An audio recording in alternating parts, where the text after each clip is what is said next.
When it comes to competition or specifically any sort of contact, like for example, martial arts, sports, anything that has you pitted against another opponent, basically there's five pillars you just have to think about. One is structure, which is your frame basically.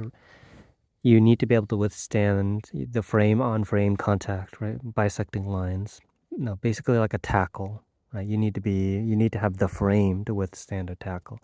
The second is getting into position, right, which is about mobility, right, range of motion, being able to put yourself into a position where now you can do something. Three is being able to properly move yourself to that position, right? And not just being able to have the the potential to move there, but being able to actually execute it, which is neuromuscular, right? Which is the brain muscular connection, right? Mind body connection. The fourth part is explosiveness, right? So it's the lightning speed, right? The boom, the explosion part. And the fifth is being able to then disengage and recover. So when it comes to training, those are the five things you train in general: structure, mobility, neuromuscular, explosiveness, and recovery. Right? That's the full cycle of any sort of training. And when it comes to competition, it's the same. Structure is your frame.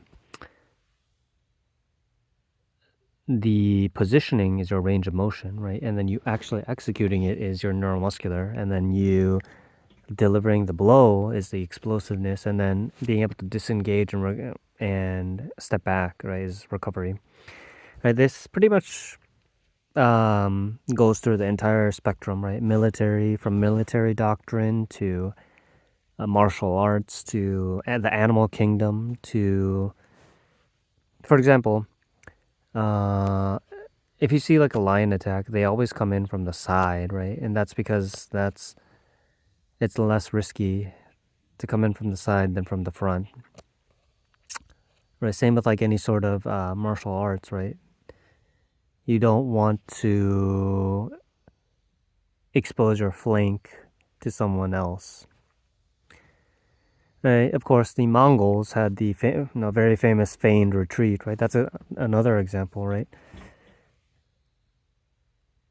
Being able to counter. It's basically structure is being able to withstand, right? So it's your defense in some sense, right? Being able to withstand the blows. Then you put yourself into position through right, that's cavalry in military, right? Well, back then, or that's your your range of motion, right, in martial arts, right? And then of course the neuromuscular connection is how you actually execute it, right? Which is the same as like, uh, for example, the steppe warriors were raised with their horses, so they had a basically the horse and the human was one, right? Because they've been riding horses since they were born, basically. And then, of course, the explosion, right? The cavalry charge, the counter, right? That's all the same thing, which is the boom. You hit them right where they're the weakest, and then you disengage, right? That's like the retreat, right? The feigned retreat, right? So you regroup and disengage.